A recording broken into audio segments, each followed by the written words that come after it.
Can you believe it? The off season's gone and we're already back to football and battling away. I felt like we'd start our inspirational game plan this week. There's already been a lot happening, and I'm going to kind of get you caught up on that. But just a kind of a little bit of a review here. One of the things I want to touch on, I want to give you a quick update on Taylor. That's my grandson that probably many of you have been praying for, and I just want to let you know how much we appreciate that. Taylor's way into the last portion of his 6 months of chemo. He's got 2 treatments left, and then he goes into maintenance. I just want to say to everybody there, he's been an absolute blessing in my life, a real testimony. That little guy, every 2 weeks, goes down to the hospital to get put out. He has a spinal, gets all kinds of medication. Obviously dealing with the chemo has been a real struggle for him at times.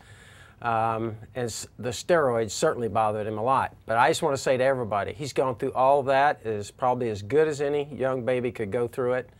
And he's been a testament and a testimony to me. A little 2-year-old being able to go through all that. He goes down to get treatments, come back that afternoon, and I can take him for a stroller walk, or he plays with us downstairs. And I got to tell you, he's been a real hero for me. So I want to say all of you have been praying for Taylor. Thanks a lot. As we start the inspirational game plan, I just want you to know that what we basically do is take a little 5-minute study each week, and I kind of bring you up to date on some of the things that are happening in my life and the football team, and kind of tell you how I relate to it, because my feeling is, as you guys know, that we are the players in a huge game. It's called the game of life.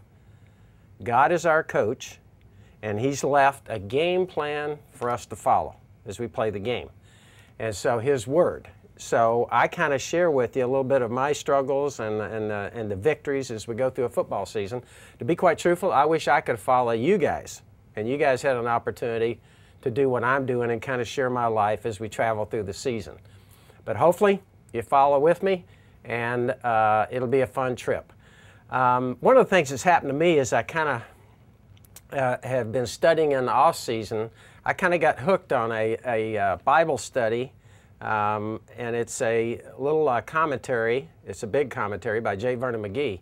If you guys kind of remember, J. Vernon McGee has a huge radio ministry that's still ongoing, even though he's passed away.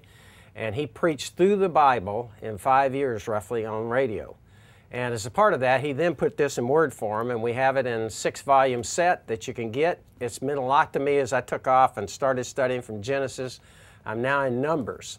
And it was an interesting little study in Numbers. As you guys know there, what's happened is basically Moses is leading the children of Israel through the wilderness. How'd they get there?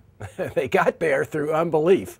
If you guys kind of remember, they sent out all their scouts to scout out the land, the promised land. And as they came back, only Joshua and Caleb recommended that they go forward to take the land. Yes, there were giants there, but God was on their side, and they should, in faith, step out and take the promised land. And of course, the children of Israel voted against that, rebelled, and God then sent them for the next 40 years wandering in the wilderness.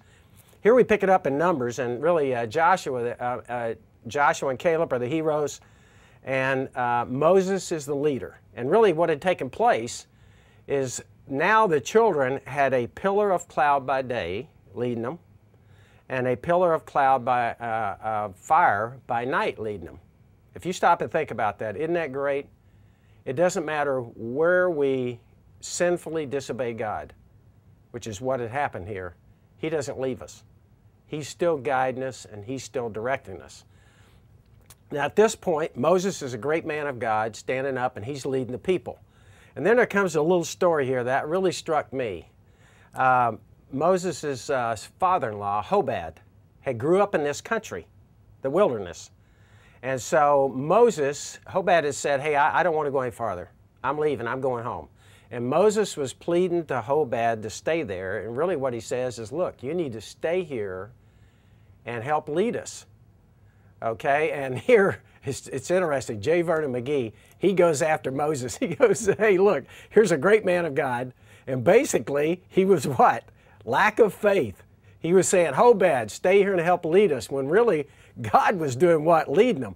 God has supplied everything they needed, okay, and he had given them a pillar of fire by night and a pillar of cloud by day to lead them. And here Moses is saying, Hobad, I need you.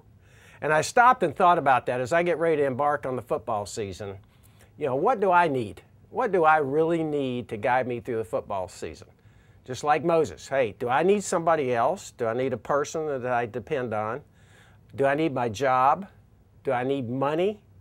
What do I depend on? And I would say the same thing to you. What do you depend upon? You're probably embarking on a big journey yourself of faith. Certainly I am, as we start off into the football season. I'm looking out the other night in our second preseason game, and Jason Campbell, our young quarterback, our starter, is laying on the field. I'm being told through the headsets, hey, this could be real bad. From what it looked like upstairs, he got hit right on the knee. There's a good chance that, you know, on an injury like that, that could cost him the whole year. So here I am, standing on the sidelines, seeing your starting quarterback go down, and I'm kind of saying to myself, you know, you talk about some fear hitting through you if you don't watch it. Certainly it does at that point, and probably at some points like that for you. So I think the question for us is this little study here. What did I get out of this? What did I get out of this? Well, first of all, lack of faith. Okay? If we don't have faith in God, and if we are not willing to step out and do what God wants us to do, then what? Hey, we lose all the rewards. The children of Israel had done that. Lack of faith cost them to wander in the wilderness for 40 years. Okay, and they weren't going to see the promised land. So what kinds of things in our life, if you feel like God's asking you to step out in faith, we need to do what? We need to be a Joshua and a Caleb. We need to step out and say, absolutely, God, I'm going to claim this. It looks like I can't do it, but you can. So lack of faith is the first thing I got out of that. I got to have enough faith to step out when God tells me to step out. The second thing that Jay Vernon makes a real point of here, when Moses tried to turn to Hobad, what he was saying is, I need something else. Even though I'm a man of God, I need something else here to help me. And really the point that really grabbed me, Jay Vernon makes this point, which is a true point. What else do I need in life? I don't need anything else but God. And that's what I need to claim. As I step out through this football season and go through this year, you know, do I depend on anything else other than God? No. Now, I need other things. God's going to know I'm working as hard as I can. I'm going to do every single thing I can to make this a successful football season. But the number one thing I need to always remember, it doesn't matter what's in my life, how many times I've disappointed God, He is there because I'm His man, and He's leading me, and the only thing that I need in life is God. And so for you and I, the challenges as we go forward into this season, you know, what do we need? We need to concentrate on one thing. God, I know you're there, and you are the only thing I need to take me through this tumultuous time that I'm going to go through. Now, having said that, I just want to say that we'd like to send you some materials. We did it last year in the form of a little study Bible.